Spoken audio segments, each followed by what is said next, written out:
Salam teman-teman dimanapun berada di seluruh Nusantara. Selamat bergabung kembali di channel ITW2R, channel yang akan berbagi informasi dan edukasi penting untuk semua kalangan. Dan terlebih dahulu, jangan lupa dukung terus channel ini dengan cara like dan subscribe, juga bagikan kepada yang lain agar yang lain dapat mengikuti informasi-informasi terbaru melalui channel ini. Dan Bapak Ibu dimanapun berada, kabar terbaru kami ingin bagikan melalui kesempatan ini tentu penting untuk diketahui Bapak Ibu sekalian. Berikut informasinya. Jadi informasinya disampaikan Bapak Ibu, rancangan undang-undang ya, RUU Dana Pensiun segera disahkan. Pesangon 1 miliar akan menjadi terang benderang, simak penjelasannya, khususnya ASN dan pensiunan. Jadi melalui informasi ini Bapak Ibu disampaikan akan ada ya RUU Dana Pensiun dan akan segera disahkan mengenai pesangon sebesar 1 miliar. Dan Bapak Ibu sebagai informasi juga bahwa kabar ini ya, media ini ditulis pada 12 Juni 2025. Nah, kebenarannya seperti apa dana pensiun ini hingga para ASN dan pensiunan menerima sampai 1 miliar. Bapak Ibu, berikut mari kita simak dan ikutin kabarnya. Melintas.id, rancangan undang-undang dana pensiun yang telah digodok pemerintah menjadi sorotan penting dalam agenda reformasi keuangan nasional.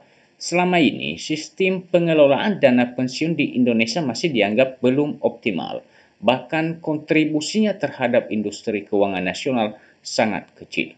Data menunjukkan bahwa lembaga keuangan pengelola dana pensiun hanya menguasai sekitar 2,5% dari total aset sektor keuangan, jauh tertinggal dibandingkan sektor perbankan yang mendominasi dengan porsi 78%. Melalui Kementerian Keuangan, pemerintah memasukkan rancangan undang-undang dana pensiun dalam program legislasi nasional Prolegnas Jangka Menengah 2020-2024. Tujuan dari regulasi ini tidak hanya memperkuat legalitas dan struktur sistem pensiun, namun juga mendorong pertumbuhan industri dana pensiun, meningkatkan kepercayaan publik, dan menciptakan mekanisme investasi jangka panjang yang berkelanjutan.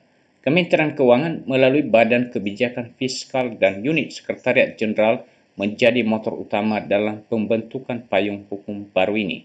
Dengan landasan hukum yang diperkuat, diharapkan skema pensiun tidak hanya menjadi jaminan formal, akan tetapi juga sarana peningkatan kesejahteraan bagi para masyarakat, khususnya para pegawai negeri sipil dan pekerja informal.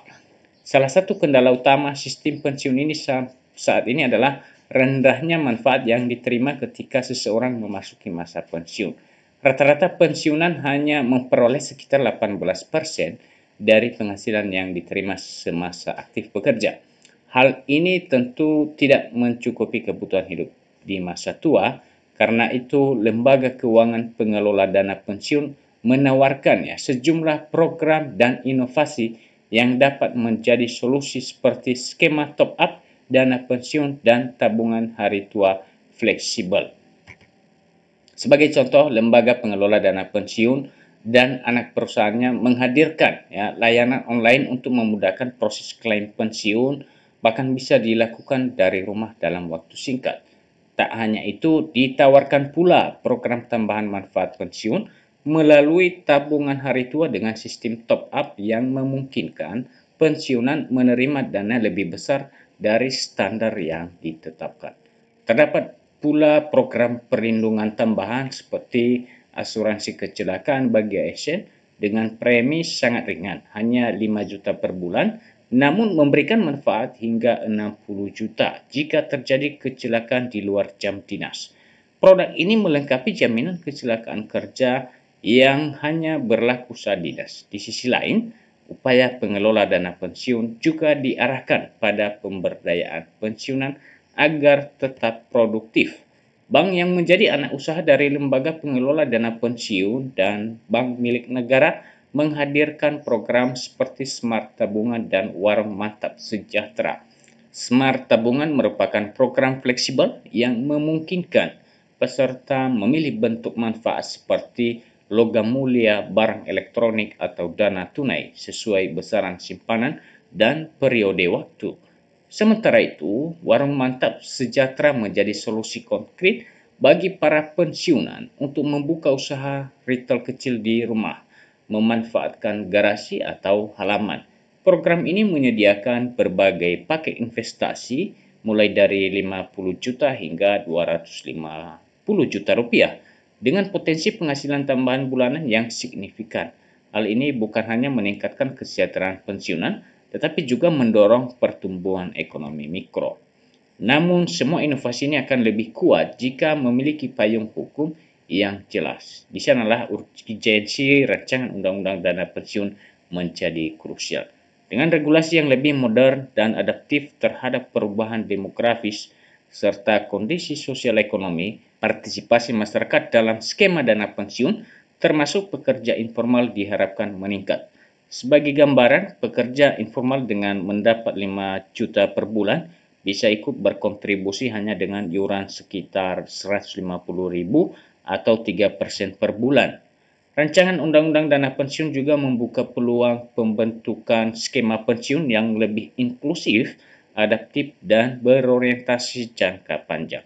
Dengan akumulasi dana pensiun yang kuat, maka pasar keuangan nasional pun akan mendapatkan suplai dana jangka panjang yang stabil, yang pada gilirannya mendorong pembangunan ekonomi nasional.